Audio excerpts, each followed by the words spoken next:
Alright, so today we're going to be talking about the structure of DNA. And here is kind of the basic DNA picture. You see we've got these side sections here. They kind of give it the structure, give it the shape. And you can see they're flowing or twisting in kind of opposite directions. When one goes up, the other one goes down. That's because one is, I don't know, almost, they're kind of going in different directions to each other. Where one is sort of traveling up and the other one's traveling down, if that makes any sense. But they are, either way, they're going in different directions. So this one comes up, this one goes out, and they twist. And then we've got this bar in the middle. And that bar in the middle is where the actual code is contained to create the genes, to create the characteristic. Okay, so here again we've got another nice picture. We've got these sidebars, and these are made of phosphates. So the sides themselves are these yellow parts here. You can see how on this side this one is high, and on this one is low, how like this side is going up and this side is kind of going down. So again, these are the phosphates. The phosphates are what provide this, these bars, these the sides of the DNA that give it this nice twisting. Okay, and then in these kind of rungs, we have this coding over here, and you can see we'll talk about it more in a minute. We've got T and A, G and C, C and G, A and T.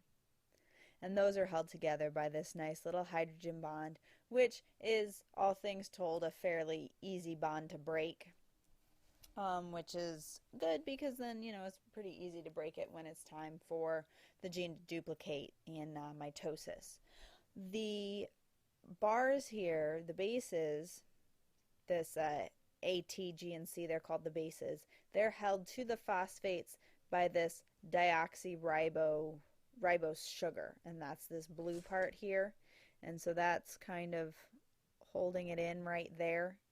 So we've got kind of the phosphate that's gives it the support, and then we've got the bases in the middle, and then the deoxyribose sugar that holds them together, and we've got them traveling in different directions, and so that's kind of what's giving them their turn. Now those bases are really the important part. So here in this picture, we again have our phosphate group and our sugar deoxyribose, which is, where we get that deoxyribonucleic acid, which is the real name for DNA. That again is giving us that twisting shape, or it's called the double helix.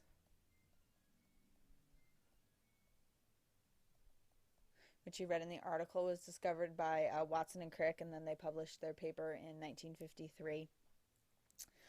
The important part, though, is the nucleotide. Okay, the nucleotide is this rung part that's made up of these bases, and that's what's making our code, the order in which these bases are. We have these four bases. We have thymine, adenine, cytosine, and guanine. Okay. And they only go in certain pairs. So we have thymine and adenine together, and then cytosine and guanine together. As you can see, we've got adenine and thymine, cytosine and guanine. And that's really the only way that they pair.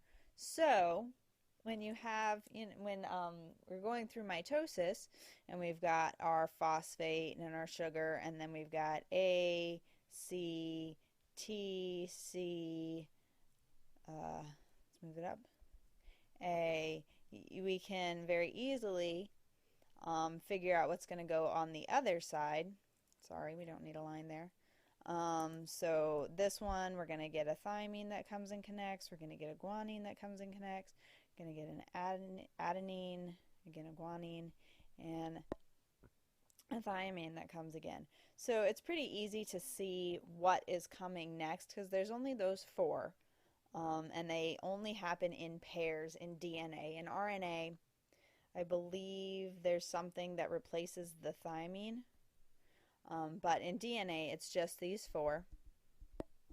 So in DNA, there's only these four bases. So when people are writing out a genome or something, they'll just write, this one side, because then you know what the other one's going to be, because they only go in one direction. Now that doesn't mean that all cytosines are on, the right side. It can go in any order on an individual phosphate side, a phosphate chain.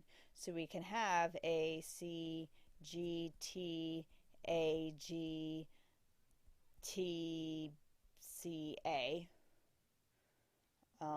Trying not to make it, a pattern. And this arrangement that we have here, 2, 3, 4, 1, 2, 3, 4, that's what's going to give us the actual codes for any kind of chromosomes or alleles or characteristics, however you want to think about it. It's the order of these four genes. So it's really remarkable to think that we have four different nucleotides, four different chemicals that are in our body that are determining everything.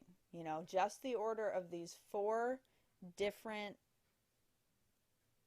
chemicals is what makes really everything around us, everything that's organic that's around us. So again, going back to the discussion that we were having about similarities with animal DNA, particularly primate DNA, again, it's really easy to see why there would be so many similarities, because they're going to have the same four bases that we have.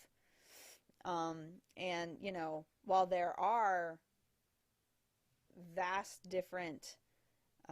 amounts of variation within these genomes, there's really only so many combinations you can get with four different